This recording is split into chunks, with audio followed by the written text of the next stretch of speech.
Hello, my friend, and welcome back to another episode of the podcast. It's lovely to be back here talking to you today. And this is coming to you after a very, very relaxed, if you want to call it, but a very chilled out, if you want to call it. Or why do you want to call it? I'm just saying unwinding opportunity, or an opportunity to unwind. And I don't know what it feels to be wound up, but unless someone wants to wind you up. And that then can be very winding in its experience, and as a result you have to unwind and then rewind and do a lot of things that involve coiling yourself up into a ball of stress-related matter. Anyhow, what I was trying to say is it was a lovely week with family. I went traveling out of Bangalore, went to Goa, and everyone's like, "Oh, you're crazy going to Goa, it's so hot." It was a bit warm, a bit kind of singed the skin a little bit. But, you just have to work around it. You can't be one of those assholes who are like, "Oh, I'm going to experience Goa for what it is, when I don't care about the temperature and the sun." And if you go, to the beach and you kind of sit on the sand at noon, well, my friend, you're asking for trouble. You're not even asking for trouble. You're kind of putting those people's words to truth. Those people who go, "Oh," but yeah, it's very hot. Who am I lying to? But not like Bangalore, where is any less hot. It's pretty hot in itself. So you'd rather be in a holiday kind of mood when you're experiencing that heat. That way you can be irritated and annoyed with everyone after spending a shitload of money and going away from home. It's a lovely experience. I would recommend it highly. Don't be an asshole at home. Make an effort, make a plan, go away from home, and then be an asshole. That's the true commitment to being an asshole. Anyhow, now, many of us, I think, including myself, including you maybe, look for inspiration from various sources, right? We either look for inspiration when it comes to self-help books maybe, or spiritual books on spiritual awakening, spiritual awareness, and spiritual seeking, or maybe even inspirational quotes, inspirational memes, music, lyrics and songs that have stood the test of time, whatever it may be. And of course now TikTok Reels or Instagram Reels, where people are like, "Oh, some very profound shit," which really isn't profound, but it sounds great in the 60 seconds that captures your attention. And it's sometimes good, but a lot of times you kind of give it a lot more weightage because it comes with this inspirational music, with this sort of very dramatic kind of setting, and they're saying things like a small mind talks about other people, a great mind talks about events, and a good mind talks about events, and a great mind talks about ideas, or something like that. And this is great. If you listen to it like this, you're like, "What the fuck is he talking about?" But when it's said by some influential black man or a preacher or a pastor, and it's music, and no, and you have a tear in your eye and say, "Whoa, my God, I never heard anything so profound in my life." But I've realized that you can find inspiration wherever you choose to find your inspiration, whether it's from within the bottom of your sphincter to the top of your sacral chakra, or maybe even to the top of your what's that called? The top of your head chakra. If let's make it a little bit more anglicized, Sahasra chakra, I don't know, could be. But I think finding it in simpler sources is quite the charm and quite the challenge if you actually look past all the conversations out there, like a lot of the layers of under the guise of spirituality, the bullshit that is being presented to you, and a lot of these so-called god men who kind of rehash the same thing. It's kind of like there was this one god man, guru if you want to call him, or whatever you want to call him. Why, if you want to call him, I'm going to call him. And then they have different versions of them being put out for each particular time of society, or time of the hour of need. There were different clothes, of course, the wardrobes updated, the hairstyles updated, the message is just kind of chat GPT-fied, I would say, because it's the same kind of content out there which is put in different words, and everyone's like, "Oh, I've never heard of this before, it's crazy." We have so many of them out there, and then a few years later they build up in fame. They have all these crazy kind of invitations to speak at all these various kinds of organizations, and everyone gives them a standing ovation. And next thing you know, they've probably fucked a goat or something like that. They've stolen something, or they've pilfered funds, or they've evaded taxes. And then again, and then another person comes up. The messages changed a little bit, and again the same cycle repeats. It's a beautiful cycle of spiritual bullshit that people believe and buy into because they don't find inspiration within themselves. Now, if they don't find it, possibly that doesn't exist within them, in which case it's okay to be mediocre and live on a life of existence which is just mediocre. That's your life, that's your lot. Hey, but I choose to find it. Now that is something that I think is important, because you know what, if you can't find it within you, go ahead and seek it. Seek it in the soil beneath you, in the water around you, or the health faucet that you put up your soul every morning. Now, because, why am I rambling? I find my dog very inspiring. And there are a few things, of course, that people will say, oh, dog's a man's best friend, or a dog has got intellect which people don't recognize, or emotional integrity or loyalty, all these things. Good. Now, there are simple things. You've got to find the source and the relevant source and the relevant points to take from that source. Now, for instance, when my dog, she eats the same food every day. Now, some might debate she might have to go on intermittent fasting, and she's getting older, maybe one meal a day, because she will probably live longer and healthier. Now, that's another conversation for another day, another episode for another hour. But the meals that she eats, they're not gourmetified, they're not embellished, they're not presented in a certain way. It's every day, same time, same food.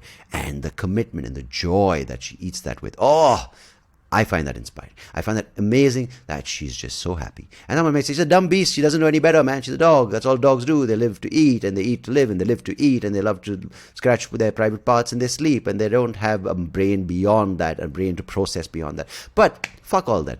I really like the fact that she enjoys it. The joy it gives her, the satisfaction with which she commits to that meal, the dedication with which she polishes off that bowl. And even despite the fact she knows she's had, for the past 5.5 years, she's had the same 2 meals and the same portion every time it gets over, the dedication with which she chases the morsels that she thinks might have fallen out of the bowl, because she doesn't know better. But I love the idea with which she approaches each meal. That's one source of inspiration I take from her. If I can commit myself to eating the same meal, or the same joy with which I eat every meal, I would be happy. Now, the second thing, we might say that human beings are the most advanced species on this planet, with the ability to think and imagine, the ability to think of possibilities, and the tool of our mind that can create opportunities and can push the bounds and the boundaries of human potential. All these things we hear. But do any of us, or do rather most of us, use that potential of the human mind and the imagination and the ability to think to its maximum power? Some of us do, and many of us do to a small extent, but we put it all to the wrong use, right? We think of the negatives. What could have happened? What should have happened? Why couldn't I? Why didn't he? Why should he have put me down? Why am I not getting as much as she? Or why is she happier than me? Or why are they more rich than I am? Why are they more content? Why are they more joyful? Why can't? Why does? Why not? Why he? Why shouldn't? Why should? Why? What the fuck? And that's where the tool becomes a poisonous tool. It becomes a curse that we are all bogged down by. And then again, we look for inspiration to get out of this, right? Tell me how to be happy, God man, please. Tell me how I can touch your feet and suck your dick and get joy and happiness in your ashram of peace.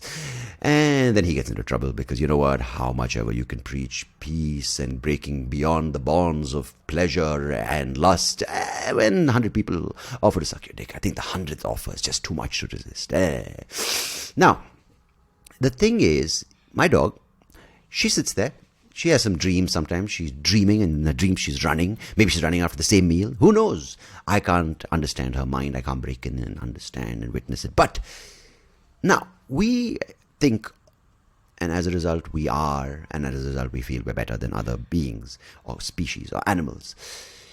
But you know, this power of thinking can also turn on us, right? As I just said, the what if. If I go to this party and she's there and she says this to me like she said last time, and she puts me down because she's insecure of her own appearance, I'm going to say this. And if I say this, she will react in such a manner. If she says, I will say this. And if I say this, then she will react like this. And if someone else interrupts this conversation, I will say this, and I will walk away victorious in this confrontation that I never have even experienced, but I might, because I have the power of imagination and the possibility of thinking. And you go for the party, and you have all this built up in you, and this, I'm going to say it and wait for it. And she never fucking shows up for the party, and you're like, you feel deprived, you feel dejected, and you feel guilty, because that girl has fever, food poisoning, and none of the things that you thought will come to pass has come to pass, and you feel like a piece of shit, and as you should. Now, this power of thinking, the power of imagination, my dog might not have it. So she might not sit here at 40 going, oh, I might have only 40 years to live. I might die. I might develop diseases. I should quit smoking. I should quit drinking. I should quit meat. I should become healthy. I should exercise more. I should watch what I put into my body. I should watch what I put into my mind. I should not think bad about other people. I should be more benevolent. I should be more compassionate. I should be more empathetic. She doesn't probably have the ability to think all these things, but neither does she have the ability to go, oh, I'm going to die at 80. How will I die? Why will I die? I'm afraid of dying. I should die well. Oh, I'll be alone. People around me, my loved ones, my friends might leave me before me. I might be around after they pass away. Who will take care of me? How will I prepare for dying? How will I prepare for healthcare? All these thoughts, I don't think she cares about. And we do. This is the power and the curse of imagination and possibilities of thinking, and what if this leads to this, which might not. And then we seek spirituality, and spiritual living says, live in the moment. There is no reason to think of the past, because the past is something you cannot change, and the future is something that has not happened. So live for the moment. And she does. Without the ability to think or imagine, she is in the fucking moment, and there's no moment more than the moment she's in, because she's just chilling. She's like, hey, you know what? I'm not going to worry about it when and if it might happen. And we're like, if I get arthritis, my granddad had arthritis, his father had arthritis, then cardiovascular disease and cancer and Parkinson's and amnesia and dementia and Alzheimer. And we worry and we worry and we worry. And the first thing that once we start becoming aware of death, is we start fearing death. And instead of living, we are afraid of living because we are afraid of dying. So as a result, we prevent everything to postpone the idea of dying. And as a result, we are worried about what we did, which might lead to what we do. And as a result, we'd forget to do what is happening now, which she does. And I don't know, because I was thinking, does my dog ever think like, oh, when I'm 10, I might not be able to chase this ball, my hips might be weak, I might not be able to... Now, when she does turn 10, she might have all these issues, in which case she will not be happy, but she's not wasting her 5th and 6th year wondering about what's going to happen in the 9th and the 10th year. And I think that is something I'm inspired by. So yeah, those are two things which I take away from my beautiful Labrador doggy, a Jinke. And, well, not to sound preachy, which I might sound, you should, I think, find simpler questions and look for simpler sources to answer these simpler questions. Because the answers are out there, my friends. It's the questions that matter. The right questions will always find the answers, because the universe has them for you. We ask the wrong questions, and therefore we're presented with answers that suit those wrong questions, but might not suit the moment in time and the things that you need to find your inspiration within you, or something that you need to do to exist and not be a piece of shit annoying everybody and wondering all these thoughts. Because all of us experience these thoughts. I'm not better than you and you're not better than me. I think we all have these thoughts about people and what we should have said and what they shouldn't have said. And I just think I find these points that my dog has helped me learn from her very, very useful, and I will try practicing them and applying them in my life. Now, let me talk about today's guest on that note. Dr. Mary Newport was a pleasure to have on this podcast. She is someone who is a big proponent on how we can use lifestyle to prevent diseases, especially diseases to do with the mind, decline of the mind, decline of neurological and physiological powers related to the mind, by lifestyle corrections. Mary's husband had Alzheimer's, and she found that by giving him a teaspoon or tablespoon, if I'm not mistaken, of coconut oil every day, it really improved the physiological and neurological manifestations of Alzheimer's. In this episode, we talk about everything related to health and to aging, and to also the state of mind, and how to keep your mental faculties as sharp as possible, and not keep about it in a very sort of, I'm going to keep my mind sharp. But there is a way in which you can be kind to your body, kind to your mind. You can do it not just through medication or these exercises, which are also important to a certain extent, but there are smaller things that you can correct or you can introduce into your life at a younger age, which will help you, and which will help you without being obsessed and without being compulsive about it. So you'll enjoy this. I had a lovely time chatting with her. Dr. Mary, if you're listening, appreciate you being on the podcast. And to all of you listening, hey, take it easy. I appreciate you as always listening to this podcast. Till next time, goodbye, God bless, take care of yourselves. And here is Dr. Mary Newport. Cheers. Dr. Mary Newport, welcome to the SoapyRao Show. Thank you so much for joining me. Thank you so much, Sandeep, for inviting me to be on your program. It's lovely to have someone who's got so much experience in the medical field talking to me today about things that are a lot of people in the population experiencing from across the spectrum, right? From and you're in such a unique position, with your medical training. Of course, you dealt for 30 years with infants and the issues that are surrounding sometimes in those scenarios. And now, as a result of the being a caregiver for your husband, you're on both sort of ends of the spectrum when it comes to age. I want to sort of ask you this, if it is a good place to start. Maybe, we have these conversations around the world right now about mental health, about trauma, about depression, about anxiety, and those are supposedly ailments of the mind. And then we have things like Parkinson's, and then we have things like dementia and Alzheimer's, which are of the brain. So maybe that may be a good point to start. Is there a distinction between the mind and the brain? That's a question nobody has ever asked me before. But, obviously the mind, our ability to think, express emotions, connect with other people, is conducted by the brain, so to speak. So it comes out of the brain. And, the brain, it's an incredibly intensely energetic organ. Even when we're sleeping, that brain is very, very active and using a lot of calories. And, but really without the brain, we wouldn't have consciousness. We wouldn't be able to communicate. So, but we wouldn't be, couldn't live. It controls our body operations too, our movement and balance and things like that as well. So I think they're not quite one and the same. I think our mind is more about our consciousness. Our brain is the operations center that allows that to happen. So I'll put it that way.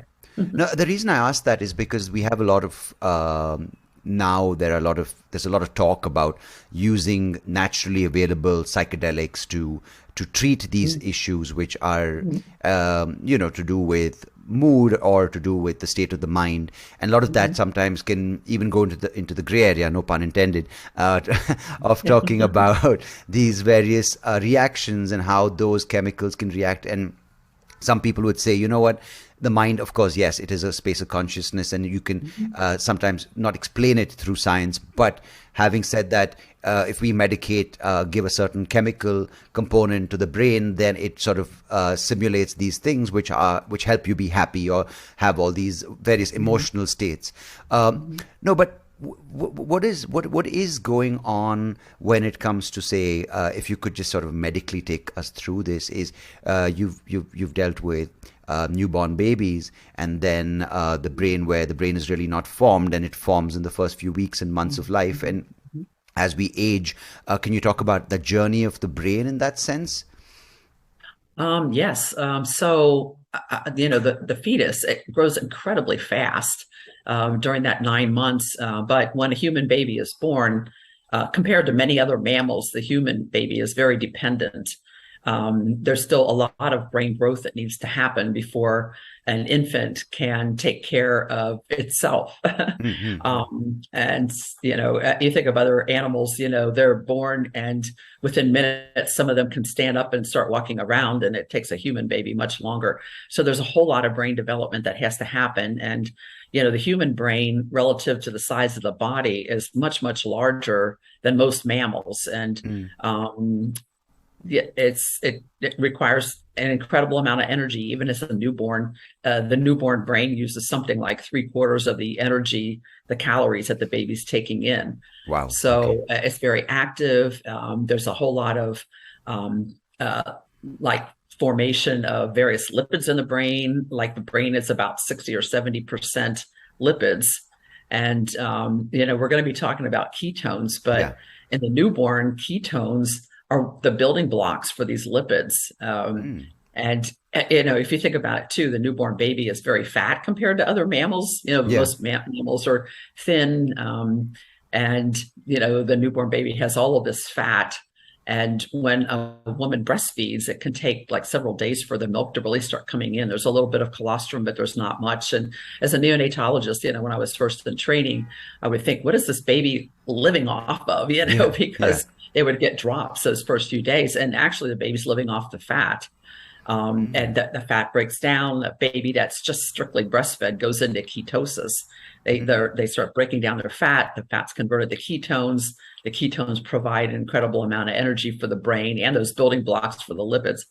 So early on, that's what's going on. And during the first few years, we make most of the neurons we're ever going to have. We can still make them throughout our life, but most of them are made, and most of them, like a neuron can live something they believe 120 years.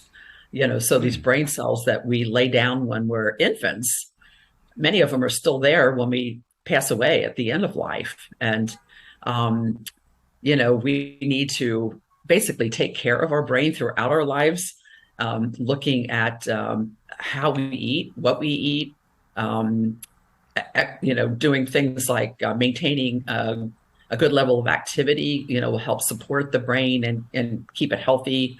At the end of life, a lot of changes start happening as we age. And it actually is not really at the end of life. It's somewhere in the 30s, our brain kind of maxes out. Yeah. In mid to late 30s. And then from that point on, it can start shrinking a little bit each year thereafter. And that kind of accelerates when we get to be in our 50s and 60s. So, and then of course, it kind of goes downhill from there. So it's just really important to nourish our brain, to try to maintain it in the best state that it can be in, throughout our lives, and, potentially prevent a lot of problems down the road. There's another phenomenon that happens.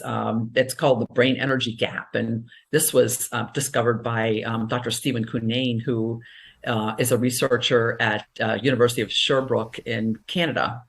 And he has been doing PET imaging with ketones and glucose. And it was already known that in Alzheimer's disease and in many other diseases, even like bipolar depression, schizophrenia, people with Down syndrome, children with autism, there's a problem of getting glucose into certain parts of the brain. It's a little bit different for each disease, but it's a problem of getting glucose in. And he's been able to show that ketones, for example, in Alzheimer's disease are taken up normally in those same areas of the brain that are affected. And so he has found that as we age, we gradually develop this gap in energy. He calls it the brain energy gap, between how much energy our brain needs and how much it actually gets. And part of this has to do with the brain just not taking up glucose as well as it did when we were younger. And he's been able to show that he's looked at young adults through very old adults, people who at the end of life are healthy, have normal memory, versus people that have mild cognitive impairment versus people that have Alzheimer's. And he has shown, like, say, somebody in their 70s, they'll have a gap in their brain energy of about 7 to 9%. And that's, the gap, they're just not getting enough energy. And it could account for some of that shrinkage that's happening in the brain every year, that the brain's just not getting enough energy. So those cells kind of go dormant, they're not functioning well, that type of thing, the ones that aren't getting energy. If you have mild cognitive impairment, this increases to 10 or 12%. If you have mild Alzheimer's, just at the early stages, it's 20% gap between how much energy your brain needs and how much it gets. And it just gets much worse from there as Alzheimer's progresses. So it's almost like the brain is starving. Yes, exactly. There's cells that are starving. There can be plenty of glucose, which is the main fuel for the brain and organs when we're kind of on a typical high carb diet. There's plenty of glucose there. It's in the fluid surrounding all of these cells in the brain. It just can't get into the cells. And part of it has to do with insulin. Insulin in most cells is required for glucose to enter the cell. And also to enter the brain, requires insulin either directly or indirectly. Insulin is it's an incredible hormone. And, we think of it as a hormone that basically allows glucose into cells, but it does so much more. It's really a master hormone. It's involved in many different functions, especially in the brain. And they used to think insulin didn't get into the brain at all, but now they know that's just not true. So for decades they were saying insulin isn't in the brain, it's not made in the brain, but that's not true. It's in smaller amounts than it is in the bloodstream, but it's very, very active and very important in the brain. So what happens throughout our lives, many people develop insulin resistance. And that, if you think of pre-diabetes and type 2 diabetes, that is what is happening in those diseases. And, people, what happens is, people tend to eat a high carb diet. Yeah. Here in the US, it's very, the standard American diet, which we call the SAD diet, is tends to be very high in carbohydrates, very high in sugar. Food is plentiful. There's a whole lot of processed food. They make it tasty with extra sugar, added sugar and added salts and all this kind of thing. But over time, when you're eating that much sugar, your pancreas is constantly having to put out insulin, and the concept is that, the belief is that, basically the pancreas starts tiring out. It just can't put out enough insulin. And somewhere along the line, cells are not responding to insulin well, certain cells. And this, can happen anywhere in the body, any organ in the body, and it can happen in the brain. For some people, it's just in the brain, and they seem to be okay. Their liver and other organs, seem to be handling, insulin and glucose okay, but the brain might not be. And it's like an addict almost who's getting too much and now they're numb to it, right? Yes, exactly. And, when these cells, they don't know still. There's several different ideas of why this happens. And, part of it, like in Alzheimer's, they've been able to see that there are these insulin receptors that are supposed to be on the membranes around the cell. And they have moved. They're inside the cell. They're not where they need to be on the cell membrane, which is kind of like a door. It's like insulin is like unlocks the door to let glucose in. If they're not, that door isn't positioned on the membrane, glucose isn't going to get in. So they can see that these receptors have moved. They're not where they're supposed to be. There aren't as many of them, in people that have Alzheimer's and some other brain diseases. So, the brain basically develops insulin resistance over time. And, they see this happening when they study people who say are at risk for Alzheimer's.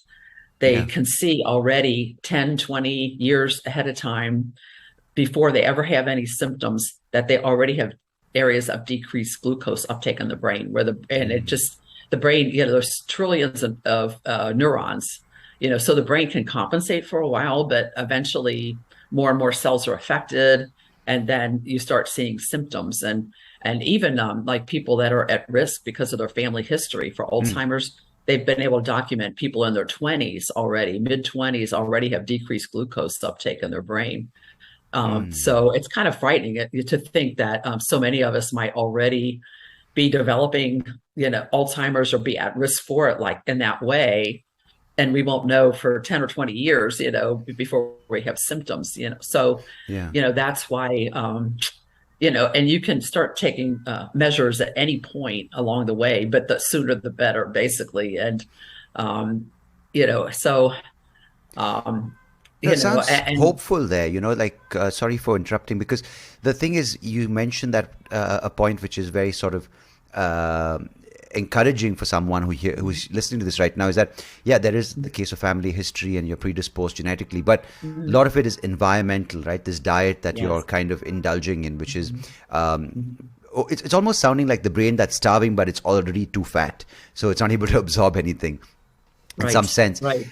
So, I want to sort of go down this path of, it's basically what it sounds like from as a layman, from my understanding, it's what you're putting into your body. Yes, a lot of it is what you're born with, but it's also what you're kind of constantly bombarding your brain and your organs with, and in the form of this hormone, which is so important in controlling all these systems and mechanisms. But Maybe before we get into that conversation, could you just explain the difference between glucose and ketones as fuel sources, just what they do and how Okay. they're produced? Yeah, so glucose basically when you eat carbohydrate, most of that will turn into glucose. Your body just naturally does that. And it depends a lot on what you eat, what fuel your body is using. So if you tend to eat a higher carb diet, you're going to basically have plenty of glucose available, and your brain and your other organs can use it. Hmm. So they discovered that the brain uses ketones as fuel during starvation back in the 1960s. Hmm. So what happens is when you start to fast, this happens with fasting and it happens with starvation. Your body will use up the glucose that's stored in the liver and in the muscles within like 36 or 48 hours. I mean, this starts happening after about 12 hours. You'll start burning some fat instead of glucose because there just isn't much glucose there left. It doesn't stay very long in our bodies when we stop eating. Um, so we start breaking down fat, and fatty acids are released from that. And the heart, kidneys, nearly all the other organs can use fatty acids as fuel instead of glucose. They just Right. switch over to using fatty acids. But these fatty acids are so large that they don't cross very well into the brain. So the brain needs an alternative source of fuel. And fortunately, some of the fatty acids in that condition during fasting or starvation are converted in the liver to ketones. And ketones are very tiny molecules. They're smaller than glucose, and they are easily taken up by the brain and instantaneously taken up by the brain. As soon as they're present, the brain just takes them up. Brain cells, they don't require insulin to get into brain cells. Ketones actually act like insulin. They have many um, activities or effects that are similar to insulin. Hmm. So, what they found in the 1960s, they did these starvation studies.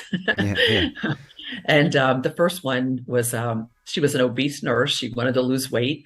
And they admitted her to the hospital. They put an IV in her. So they gave it, she had basically water and vitamins and salt for 40 days. Mm. And it's a long,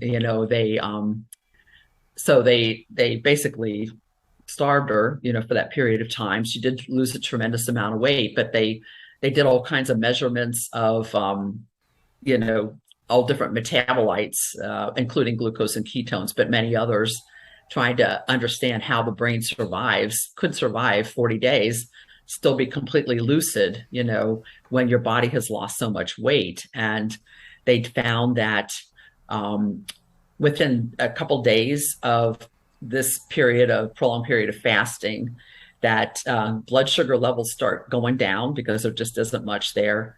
Mm. But the ketone levels start increasing. They were like basically almost zero at the start of the starvation period. But over time, the levels got higher and higher and higher. And there are three ketones: acetoacetate, beta-hydroxybutyrate, and acetone. Acetone levels get quite high, but you tend to exhale it. Um, Hmm. but acetoacetate is converted to beta hydroxybutyrate, and the beta hydroxybutyrate levels get very, very high, very, very high, sky high. And then it kind of levels off after about 10 days or so Hmm. during starvation, and it just stays consistently there. As long as you have fat to burn, you will keep making ketones. You can provide fuel to your brain. All the other organs, except the liver, can use ketones too. And the ketones are made in the liver, so it's good that the liver can't use them because they would be gone immediately. Yeah. Yeah. But so it's kind of a really neat design of the human body and brain that we can Yeah. function this way. It sounds like a system that is so ingenious. I mean, it's been designed so perfectly, and we've kind of intervened and kind of messed it up with the way we packing in food. And so maybe we are really sort of intelligent in some sense, but we really aren't, because a lot of these things are being there's more evidence to these diseases like Alzheimer's or Parkinson's or type 2 diabetes, all a lot more now. And from what you just spoke about, it seems like it's a lot to do with insulin and food related and diet related and what you're putting into your body. And so there's this whole thing, these fads with different diets, right? Whether it's ketogenic diets, whether it's the paleo diet, and then you have these other ideas of intermittent fasting, time restricted feeding, or you have sustained fasts. And but before that, you mentioned something a few minutes back about how when babies are really small, they use ketones for the brain.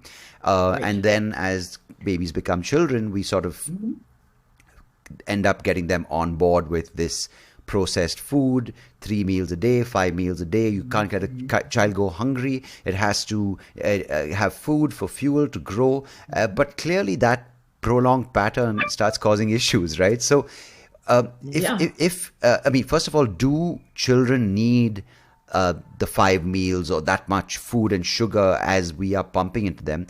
And if not, why aren't we correcting our ways with evidence being presented constantly now with what insulin or insulin resistance can do? And why is it so hard to communicate to people to eat less? Yeah. That is a great question. Like here in the U.S., it's, there's been this dogma for about 40 years at least to eat a low-fat diet. And to me, it's kind of appalling that, well, human breast milk is 50% fat, and it's something like at least half of that is saturated fat. And some of those are medium chain triglycerides that are converted to ketones in breast milk, so the baby gets it from their own fat and from the breast milk, these ketones. So then here in the US, when a baby weans from the breast, the formula has a little less fat, but still, close to breast milk. But then when they go off the infant formula, they recommend that children start eating low fat or fat-free dairy. That that what they recommend for children has almost no fat, and it's really bothersome because your body needs a certain amount of calories. Yeah. And a certain amount of protein, like maybe 15 or 20% of your calories, and for a child.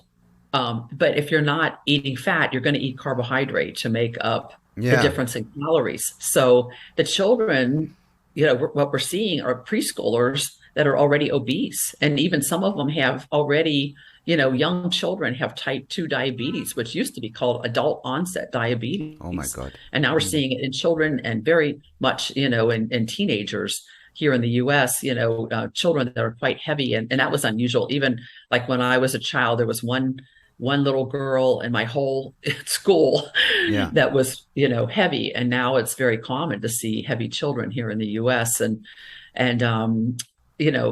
eating, telling them to eat low fat, you go from 50% fat in breast milk to they would hit, if they had their way, it would be 0. I mean, it doesn't make sense. And the brain is still growing rapidly at that point, and the brain needs these lipids. They don't have any source of anything that would make ketones, to help, build the brain. I do think, some of this could have something to do with the high, increasing rate of autism that we're seeing here in the U.S. That, how they're being fed may have something to do with it. But, like school lunch programs go along with these guidelines to eat low fat. And there's something called the WIC program, Women's, Infants, and Children. It's a program for people that, that have a low income, where they provide food, to the pregnant mother and then to her infant and then to the children up to a certain age. And it's these low fat guidelines, low fat dairy, low fat yogurt, fat free, oh God. And so something's gotten very confused. And every 5 years, they put together these dietary guidelines for Americans and, for adults and children. And they keep coming back to the same, there's so many external forces, industry forces, the sugar industry, the oil industries, various industries that are involved, and then the people are lobbied, that are involved in these committees, and then they perpetuate these guidelines, even though it's pretty clear that health, of Americans, obesity, diabetes has been escalating, dementia has been escalating right along with it, autism has been increasing, all of these problems, and it's like, could you think it has something to do with the way we're eating, the way you're guiding us to eat here in the U.S. and then when they started with all of these low fat, fat-free guidelines, food manufacturers go along with that, and they make a huge amount of reduced fat cheese, reduced fat this, skim milk, vegan cheese, and so many snacks, that are all carbohydrate. They're being touted as healthy because they're low in fat, but they're very high in carbohydrate and sugar and added sugars, and a lot of them have, for example, high fructose corn syrup, which came along in the 1970s, and so much of processed American food has high fructose corn syrup, and fructose, it's a sugar that's found in fruit, but it's even more concentrated in a lot of these processed foods. It's very, very damaging. And for example, there's something called advanced glycation end products. So this is, it comes from if your glucose level is too high, but if you're eating fructose, it's like 10 times more likely to happen. But it's kind of like if you're cooking food and you want to caramelize something, so you add sugar to a fat or protein, and it will brown it, it will caramelize it. And it's a process sort of like that. Like when you constantly have a high sugar level in your body, and especially if you throw fructose in there as that sugar, your body starts, the sugars will attach to proteins and fats and even DNA and RNA in your body. And it forms, so we're all heading towards becoming caramel puddings. Yes. Especially when I'm living in India with the summer heat, or maybe even like now in California with the wildfires, you're gonna have some. So these sticky substances form, and they're very inflammatory. They kind of muck up everything. Even insulin can become, they call it glycated. It can be attached to sugar, and it can affect how the insulin functions. Becoming like a sludge almost. It's like sludge, and this can happen like in any tissue. It can happen in the eyes and the kidneys, and so people that have diabetes, many of them are, they don't even get good instruction, much less are they told to reduce the carbohydrate. They might be told, some obvious things, with their diet, but they're not instructed necessarily to, that if they could greatly reduce the amount of sugar in their diet, they might not need as much medication. They might not need to go on insulin at some point. They could actually get their blood sugar back in the normal range again. But instead, they're given medications, and then over time, this gets worse and worse and worse. And they need more medication. Eventually, many people with type 2 diabetes need insulin because their pancreas is just completely worn out. It's not making it anymore. Then they develop all these complications that are related from having this high blood sugar level all their life, all this inflammation.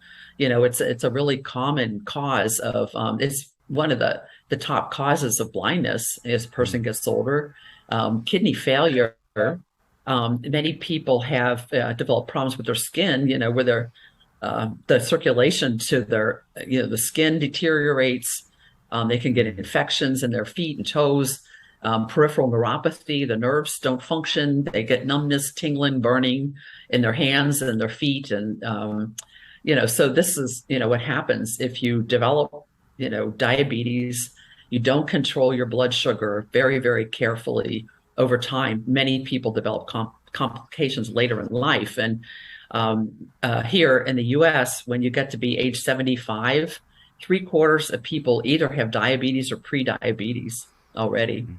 And what's happening there is coming here times like tenfold, because the industries that you were talking about, oil, sugar, pharma, they see India and countries like India third world developing countries, because a lot of people were denied the opportunity of having these foods which were seen as gifts from the West, right? Like cookies and Yes. ice cream and soda Yeah. and sugar pops Yeah. and all Yeah. these rich chocolates. And of course, I'm not pointing fingers. I'd loved a Twix growing up or a Snickers, and Yeah. it's Yeah. Me but too. it's amazing, right? But now you see the scale with you go to any sort of shopping app, like a grocery app, like the cheapest things, or like if you scale it to an Indian price point, you can get you go the first things that pop up on shopping apps or food delivery apps are like the processed stuff, be it the fast food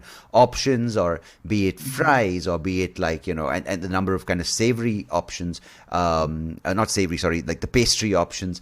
You have all these these bakeries opening up with all these sugary foods, and it's just not even questioned. And it's now like the thing to do, and what you just described is happening, is unfolding on a huge scale in India, because how do you tell someone who's never had something, no, don't eat this pack of cookies or Oreo cookies? They're like, no, you've always had it, I want it now. And Yeah. we have this massive obese problem. I mean, diabetes is a huge thing in India. You have people saying, oh, but Indians are small, they don't have a big build. But the point is, we are heavy sort of on rice diets and on wheat diets.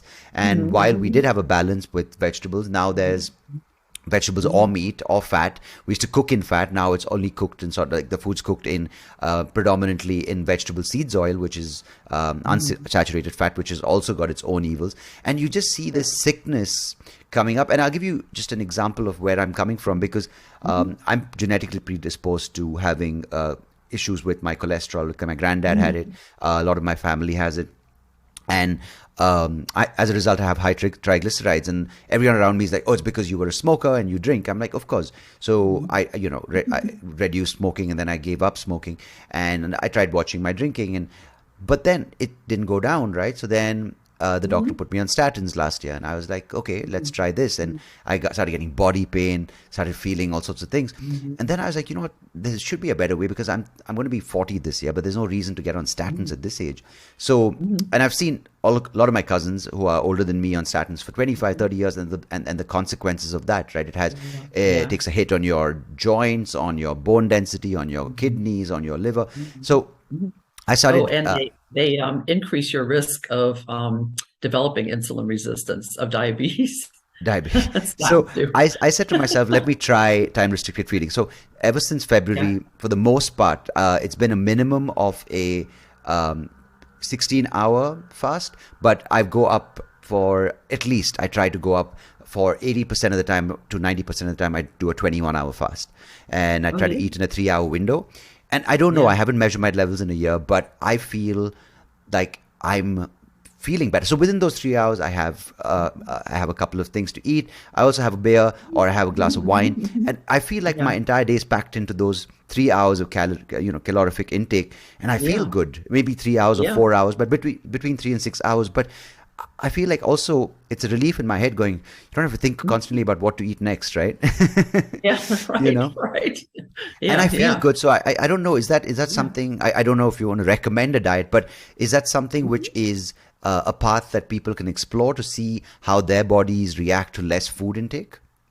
Yes, yes. And that's something that is being studied, time restricted eating, overnight fasting, having periods of fasting, that type of thing. And there's different ways to do it. And that's something I talk about a lot. I write about it.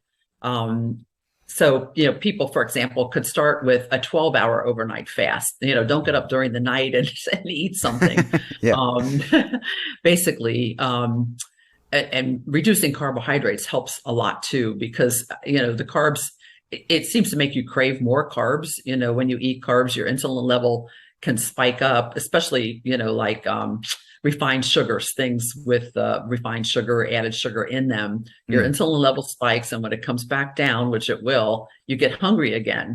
So mm, that's why people who eat a lot of carbs tend to be hungry all the time and thinking about their next meal. mm, So reducing the carbs is a big part of it. Adding more healthy fats to the diet. But if you, start maybe with a 12-hour overnight fast and limit your eating to 12 hours, but then try to move it to 14 hours and then 16 hours. Many people, find it pretty easy to do a 16-hour fast overnight and then eat during an 8-hour window. And then, you can narrow it to 6 hours. In your case, you've narrowed it to 3 hours, which is really amazing. So you're not hungry. You find that your body has adapted to that, or Yeah, so the strange thing is, I there's also a habit of eating late in Indian society. Typically, I'm not saying everyone. I can't make a generalized statement, but between 8 o'clock and 9 or 9:30. Some people later, some people earlier. Now, there's of course a new trend of people eating early. So, what I would do is try to get a meal in by earlier 6 o'clock and try winding up dinner by 9, or maybe 3 hours, 3.5 hours, so say 9:30. But then what I would notice is I would wake up with sort of like gastric sort of discomfort, because I would eat by 9:30, sleep by 10, and then obviously you're feeling heavy when you wake up. So I've tried to take the time back of eating. So I try to eat between, like, say 4:30 and 8 o'clock, so that way I get 2 hours before sleeping. And I feel really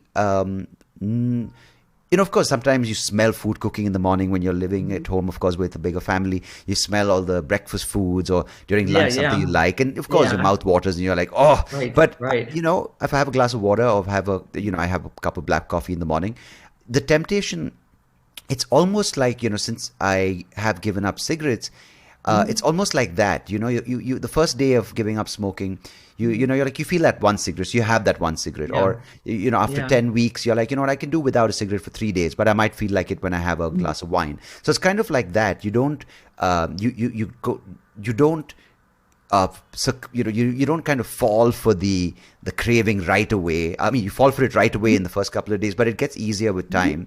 And then eventually, I think 20 to 21 hours is a dream. But I did try a 36-hour fast the other day, and I couldn't make it past 25 hours, because in my head it was more like, oh my God, another day. So there's more a mental block. The way I approached it was wrong. Yeah. Well, it's 36-hour fast is pushing. I've tried, like a 60-hour fast a couple of times, and I got maybe to the 48-hour mark, and then I'm just like, okay, I'm just really hungry and I can't do another night. You need to drink plenty of fluids if you do that. Possibly drink broth or something like that. I also worry if you do that too often, your body needs a certain amount of protein. You're going to break down some muscle if you prolong the fast too long. So I think, just to add to your thing, Doctor, maybe you can talk about this, is because a lot of things which we've spoken about end up becoming fads, right? You have people who are, whether influencers or people, and that's why I'm talking to you about it, because medically you are in a position to answer this, and I want to understand what, if I'm doing, is it something which is just some easily available in the internet, and I'm kind of been scammed into it, or is it something that studies are backing? Because for a lot of people, they read this, Insta post or wherever it may be, their source of information, and they're like, you know what, I'm going to go into ketosis tomorrow, and they just get on these diets, or they're like, I'm going to go on a 72-hour fast on a water diet, on a this, and the next thing you know, they've gone into some sort of into a seizure, because they have no fat in their body. They've denied themselves carbohydrates, as you said, muscle breakdown. So how would someone try to approach this, at the same time listen to what their body needs, and trying to find a balanced approach? And I think the biggest thing which I found is something which is sustainable, as opposed to just a fad that lasts a week. Right. So I think doing the overnight fast, but allowing yourself time to eat during the day, I think is the way to go. Your body, well, you don't want to lose muscle. It's a really bad idea to lose muscle over time. And if you don't eat enough protein, that will happen, So you probably weigh yourselves in kilos in India. Okay. So ideally you would eat like 1 gram of protein for each kilo that you weigh.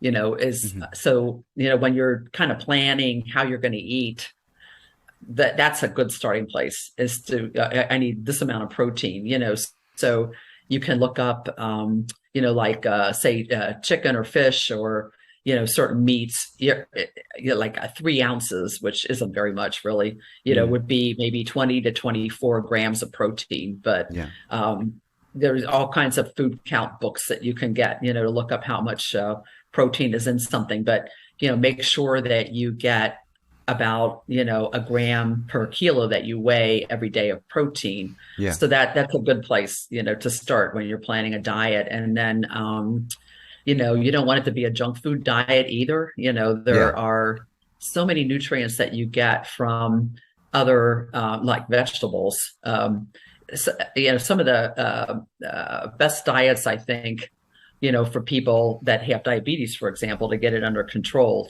start with the protein and, eating enough vegetables, getting a variety of different types of vegetables, because there are so many different kinds of vitamins and other nutrients that we need.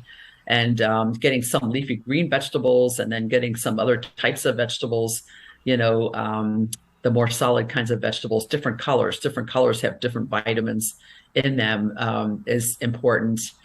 Eating a certain amount of fat, and, it doesn't have to be super high fat, but I'll talk about, Dr. Eric Westman. He's at Duke University here in the US in North Carolina.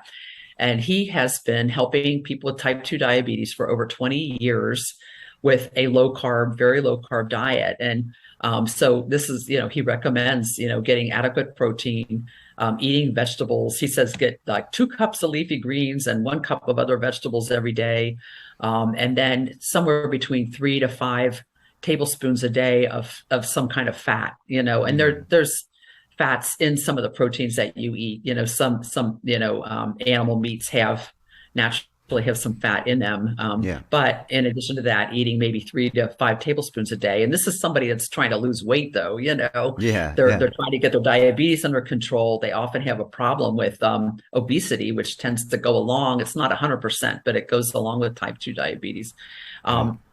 And he says, then you'll use your body fat to make up the rest of the fat. And people that eat that way are in ketosis.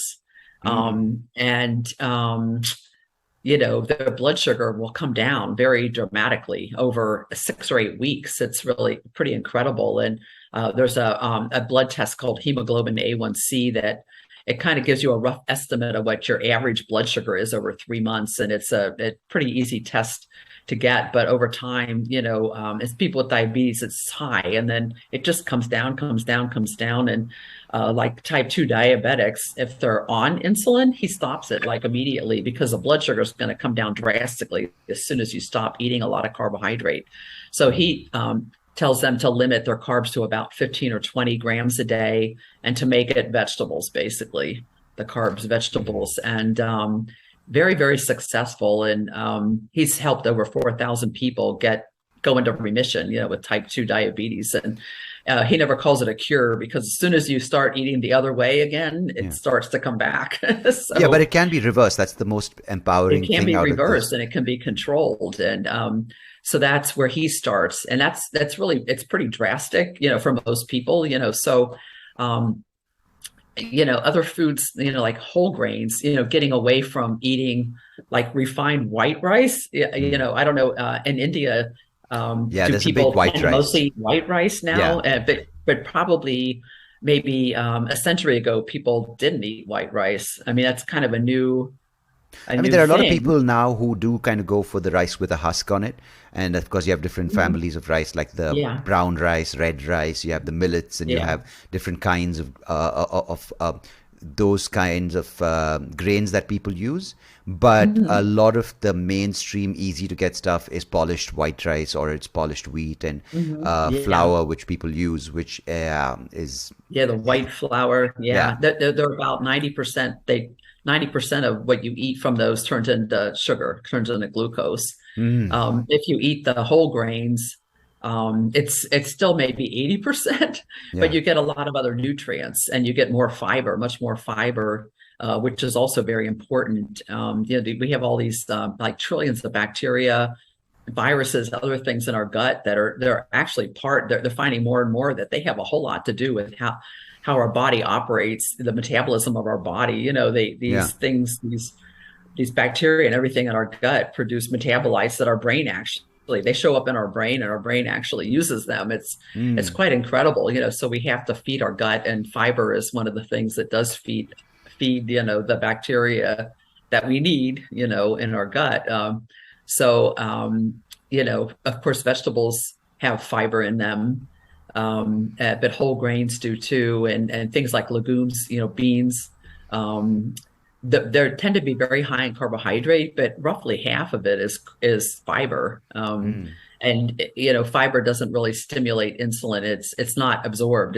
It kind of stays in your gut. So I kind of suggest people eat small portions of these things. Don't fill up your whole plate with with it, but eat small portions of things like legumes and whole grains. Nuts and seeds are great. They're kind of naturally ketogenic. They're higher in fat. They have a little bit of carbohydrate. They tend to have fiber. They have these healthy fats that are monounsaturated fats, which are similar. They're the fats that are in like olive oil, which is touted as a healthy fat, for example. So those are very good foods for people to eat. No, So, it's getting a balanced diet, eating a variety of foods, but, just I think almost any diet can be adapted to be a ketogenic diet, yeah. even a junk food diet. But, Yeah. basically making sure you get enough protein, to maintain your muscle strength and function as you age. Mm. Um, and exercise helps with that too. Yeah. Aerobic exercise tends to burn more calories. It kind of exercises your muscles, but doing some kind of strength training, with weights or resistance, things like squats, things like that work your muscles, will help build your muscles and help you maintain your function as you get older. So doing both kinds of exercise is really important. And to maintain that muscle. Right. So you mentioned this at the beginning as well about the Mhm. onset of dementia, Alzheimer's. Sometimes, if your family history has these markers, you can even Mhm. have indicators early on in age. So, with everything we've spoken about, maybe we can go into this space of this degenerative situation, which Mhm. causes the brain to starve and shrink and have issues like Mhm. Parkinson's, Mhm. dementia, Alzheimer's. So, when is it is there a time to start being healthy, or is it or can we, even for our kids, give them less food and get them Yeah. on track? Because you're seen as a bad parent, you're like, oh, okay, how can you not let your kid eat, let them eat what they want? You're denying them the happiness of childhood. But clearly we're creating sick we're creating a sick way of living for Mhm. these children to Yeah. then grow up into sick adults. And Right. maybe can we talk about how that path leads to a larger population of people with dementia, and Mhm. also then Alzheimer's, and Mhm. yeah, we can maybe go down that path Yeah. if you're okay with that. Yeah. Yeah. Yeah. So, for years they've been trying to figure out what causes Alzheimer's, and figuring it must be a single cause. Um, but tens of thousands of researchers all around the world have been studying this, billions and billions of dollars of research, and they still can't tell us today, after studying it for 50 years at least, what causes Alzheimer's disease. But they're always looking deep in the brain at these, like an enzyme that might be missing or something like that. But um, I believe that what they need to do is step back and look at the bigger picture. Mm. Obesity, diabetes, and dementia have been just skyrocketing, right along, trending in the same direction now for years, about 40 or 50 years. So there has to be some kind of connection. It seems like, what you put in, it's not that we've somehow mutated into the species that develops dementia. Something happened. And the most obvious thing is how we're eating, the food that we've been eating, the massive, massive changes in, the foods that we have available to eat and what people have chosen to eat. These other healthy foods are all out there. It's just that when you go in a grocery store, most of the grocery store are these processed foods. Yeah. When you walk around, at least here in the US, they are. It's coming here. It's coming here slowly but surely and strongly. Yeah. Yeah. Yeah. So, my gut feeling is the sooner you do it, the better, but it's never too late to start. I have seen people, who are, quite far. I mean, they're up in age in their 70s and 80s, and they're developing memory symptoms, and they start adopting some ketogenic approaches, changing their diet, getting rid of a lot of the carbohydrate, and then maybe adding exercise, adding overnight fasting. And then, the thing that I've been very interested in is adding a coconut oil or MCT oil to the diet, which stimulates ketone production. Your liver automatically will make some ketones from eating these oils. Could you talk about that? Because do you cook it in the oil, or do you eat like the oil in its unheated state? You can do it either way, but it's more pleasant to make it part of your food, I think. Yeah. Because coconut oil is big in certain parts of India, and a lot of people still cook in that. And there's another really famous thing that Indians cook in. It's called clarified butter. They also call it ghee over here. Yeah, ghee. Yeah. And apparently that's, do you have information on that as well to talk about in addition to coconut oil? Butter does have some medium chain triglycerides in it too, that naturally in the oil. And when you eat, it doesn't matter what you eat. If you eat something with medium chain triglycerides, you will make some ketones and your brain will take those up. And the same with milk fat. Dairy fat has some medium chain triglycerides in it, just like human milk, cow milk, and goat milk, horse milk, sheep milk. They all have some medium chain triglycerides. So, I always look at it, if there's something in breast milk, it's probably there for a reason, an important reason. So getting rid of the fat in the milk doesn't make any sense, So do these milk substitutes have it? The ones we look at, like peanut milk or cashew milk or oat milk? No. Okay.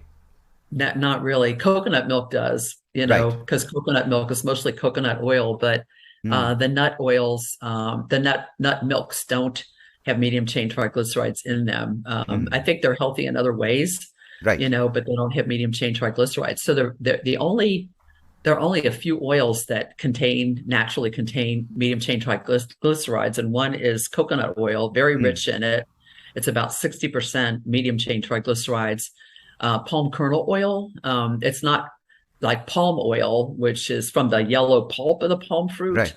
Right. It has almost no medium chain triglycerides, but there's a seed at the center called the kernel. That's a white kernel.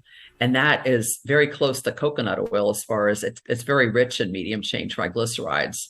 But, it's a very different, you would think it would have the same texture as coconut oil, but it doesn't. It tends to be kind of hard and flaky, and it's not like an oil that you can cook with very easily. But, they do put it in processed foods, but they often hydrogenate it when they do that, which is another problem. Hydrogenated oils are not good. They just, these trans fats that are produced from them are very harmful.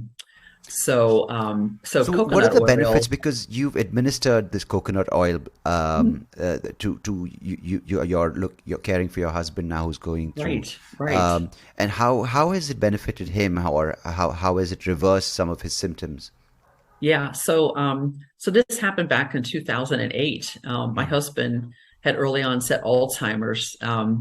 I'll tell you that the story had a happy middle, but it did not have a happy ending because he did pass away in 2016. I'm so sorry to hear that.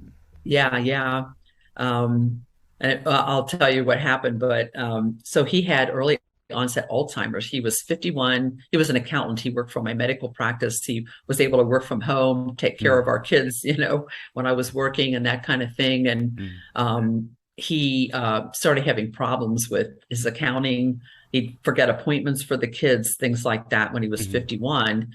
And that's very young. It just kind of got worse and worse. And he ended up being diagnosed with early onset Alzheimer's when he was only 54. Wow. And I mean, that was devastating, because our whole life, both of us have very elderly grandparents. And we thought, we're going to live to be a ripe old age. And Yeah. then he gets this diagnosis of Alzheimer's, and like the average lifespan's about 7 years from diagnosis. So, we didn't Oh, even think wow. we were going to get to retirement together. Okay. So he, went on the usual Alzheimer's medications, but he kept getting worse and worse. Around 2006, we completely switched our diet. I came across an article, a scientific article about a study that showed that people who ate the most Mediterranean-like diet with Alzheimer's lived 4 years longer than people that ate the least Mediterranean-like Mm. diet. And I thought, well, that's interesting, because I had never thought nutrition had anything to do with it. Like the Alzheimer's Association, they would say, it's not something you eat. That doesn't have anything to do with your diet. We don't know what it is, but it's not your diet. To me, looking back, that made no sense. If they didn't know, how could they say that? But we completely switched over from the convenience food, processed food diet, Yeah. typical American diet, to eating a Mediterranean kind of diet. And, the Mediterranean diet, it's just basically a group of foods. It emphasizes more fish, more fat, more healthy fats, eating a lot of vegetables, the whole grains, the legumes, all of that, the nuts and the seeds. But you can do that diet. It's not really strictly Mediterranean. Many Yeah. cultures have those same food groups. The people that tend to live longer, more, over age 100, are more likely eating that kind of a diet. There's certain clusters around the world where people are eating kind of a similar diet. It's just the foods that are native to their area, that they're eating, but, the same food groups. So we started doing that. I got much healthier. My cravings went away, because already it was much less sugar than Yeah. what we were used to. We were eating a low fat diet and high sugar diet. So you moved away from the low fat, high sugar to a Yeah, high fat. yeah. So that greatly reduced the carbohydrates right there. Eating whole grains, uh, and much more vegetables. I was used to eating vegetables in cans. I hated them. I didn't like vegetables, but we started eating all these fresh vegetables and more salads, and I lost a huge amount of weight. My blood sugar got under control, because mine was creeping up into the pre-diabetic range. His was too. So, that improved a lot, but he did keep getting worse. He kept getting worse. And, I don't know if it slowed it down. There was no way to know if it slowed it down or what, but he did. His Alzheimer's symptoms kept getting much worse. He had to stop driving. He couldn't do any accounting at all. Couldn't even figure out how to turn a computer on or use the mouse. And this was he was on a computer all day, and at this point he's 56. Wow. And, and then steadily going downhill, after that. So in 2008, he was 58 years old. We're looking at, he could hardly finish a sentence. He was very slow. He couldn't pick up his feet and run anymore. His gait was just weird. He'd pick his feet up real high and kind of slow. And it was, he couldn't remember what he was doing. He would, stop doing, he'd get confused about what he was even doing, had trouble doing anything. So we were pretty desperate. And there were 2 clinical trials that came along at the same time in our area. There hadn't been any for a couple of years. And we were always hopeful that maybe he'd be one of the first people to get the cure for Alzheimer's. We were always hopeful. So I signed him up to try out for 2 clinical trials 2 days in a row when I was off work. I wasn't working those days. And then the night before, I got on the internet and I started looking for the risks and benefits of the 2 drugs he was trying out for, because if he got accepted to both studies, we would have to pick one. You can't be in 2 clinical trials at the same time. So I came upon, just by accident, a press release about a medical food that was going to be coming out in about a year, but they had tested it, and with just a single dose, half of the people with Alzheimer's that took it had improvement in their memory and cognition. And you'd never, ever hear that about Alzheimer's drug. They never claimed to improve memory or cognition. And it didn't say what it was or what it did. So I found their patent application and read through it. And here it turned out that it was medium chain triglyceride oil, MCT oil. And I knew what that was because I'm a neonatologist, I'm a newborn specialist, and we used to add that to the feedings of our tiniest preemies back in the early 1980s. Right.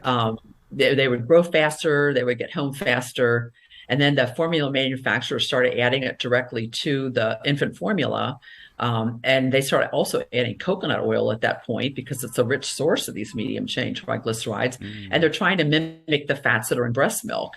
And I thought, okay, I know what MCT oil is. And then in the patent application, that's where I learned that it came from coconut oil. And I knew I could get coconut oil on the shelf because you see it in health food stores here, you know. So, you know, this is getting to be, I'm learning all about this insulin resistance in the brain, diabetes of the brain, Alzheimer's, and how ketones are this fuel that the brain can use, you know, as an alternative to glucose. And it was just a brilliant idea. And, you know, this in the studies, people actually did respond to it. So I thought, okay, this is worth a try, you know, but I'm learning about this. It's like about 1 a.m. at the point that I'm reading this, and I didn't have a chance to go out and get the oil. So in the morning he goes, you know, we go for the clinical trial screening. It's about an hour drive away. And he did terrible. There's a 30-point test called the mini mental status exam. He needed to get at least 16 points, and he only got 14 points. He didn't get accepted into the trial, and you know, and we were really devastated. And the doctor had him draw a clock. I actually have a picture of it. I don't know if your readers will they see us on your program or no. We can use we use some of the clips, so I can make sure I use these clips. Let me see. I gotta find it. But he, the doctor asked him to draw a clock, and I should have marked it in here. Oh, here. Okay, here we go. So she asked him to draw a clock, and this is what he drew. Can you see that? Not very clearly, but it's like a few little circles. There's no big circle. Oh. A few circles and a few numbers. That doesn't look like a clock at all. Yeah. So she said, you know, it's very disorganized. He's on the verge of severe Alzheimer's, you know, which I kind of knew it, but yet to have her tell me that, you know, was very startling. And you know, and Steve too, he was very aware he had Alzheimer's. He knew his diagnosis. He knew he had it. He knew what he had been able to do, what he could no longer do. Very depressed, you know. So on the way home, I thought, what do we have to lose? I'm going to pick up some coconut oil. And then, you know, when we got home, I went back to my freshman biochemistry and figured out which are the medium chain triglycerides. I found the fatty acid composition of coconut oil on a US government website. And I figured out it had 60% medium chain triglycerides. So I figured out how much coconut oil he would need to take to equal the amount of medium chain triglyceride in that oil that they used in the study, you know, which was, it was 20 grams or 4 teaspoons. And I calculated 7 teaspoons of coconut oil he would need to take to equal that dose that these people got. So the next day, you know, he's going to have another testing for a different clinical trial, different location. And I gave him 7 teaspoons of coconut oil. I put it in his oatmeal because, you know, coconut oil is kind of creamy. It needs something warm. It'll melt in something warm. So that's why I kind of picked oatmeal. And 3 hours later, we go to the other screening, and he gained 4 points. And they were a different day of the week. He remembered what season it was, which he didn't the day before. He remembered what city we were in, even though it was a different city, and what floor he was on in the institution, even though it was different than the day before. And he got into the clinical trial. He was accepted. And, you know, we're like, okay, was it really the coconut oil, or were we just lucky, or, you know, what was it? Was the prayers, you know, what was it?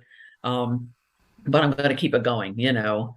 And then in this medical food, it was just a once a day dose. And they said in their study that the level of ketones from it peaked at about 90 minutes. And by 3 hours, the ketones were gone. And I thought, you know, your brain needs fuel 24/7, you know, 24 hours a day, you know, not just 3 hours. And so I thought, I'm going to start adding it to other meals. And I got every cookbook, looked up a gazillion recipes. And like the next day, started giving to him 7 teaspoons at breakfast.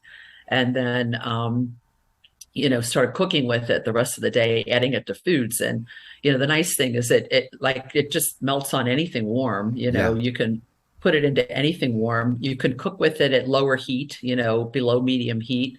If it smokes, you've kind of ruined the oil, but as Yeah. long as it doesn't smoke, if you don't use too high of heat, those medium chain triglycerides stay as they are in the oil, and your liver will convert them to ketones. And the ketone levels are not very high from coconut oil Mhm. compared to MCT oil. But for some reason, he had a dramatic response to it. And, that first day, I mean, he gained 4 points on that test, which was really unusual. Um, I think in the other study, they gained on average maybe 2 points, so Right. he gained 4 points. But then over the next few days, as we're adding more and more of this to his diet, he got much more energetic, more talkative. He started whistling again and telling jokes again. And just, he could do things like figure out how to get the right utensil out of the drawer, or how to get water out of the dispenser in the refrigerator, and things that he couldn't do, the day before we started this. And he said he felt like a light switch came on in his brain the day he started the coconut oil. He told me that many times.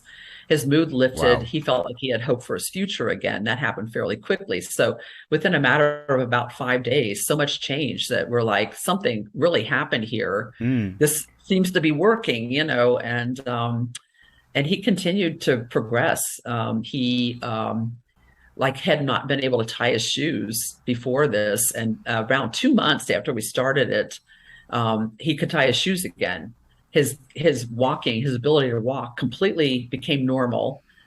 He could run again. He had tremors like in his jaw when he would try to talk, and in his hands. The tremors went away.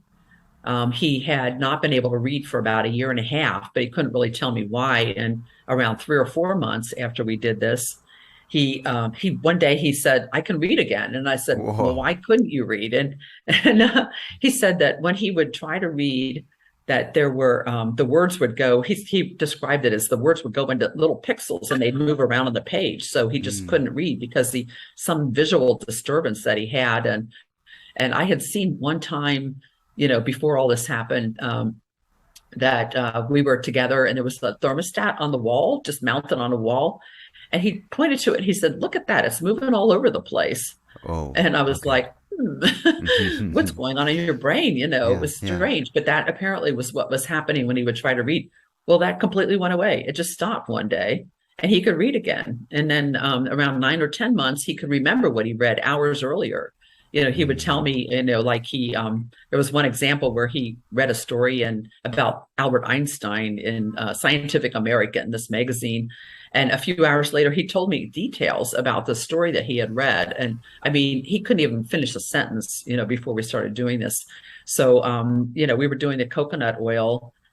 Somewhere around 6 weeks or so, I started adding some MCT oil to it. I never stopped the coconut oil. I just added some MCT oil to try to boost the ketone levels even further. And we just slowly upped the fat. He naturally stopped eating so much carbohydrate. He got rid of a lot of the bread and pasta and other things. He would just leave it. And he used to crave fruit. I think his brain was craving glucose. He would eat so much fruit, and that almost stopped almost right away after he started eating the coconut oil. So, I think, his brain was getting fuel Yeah. from ketones.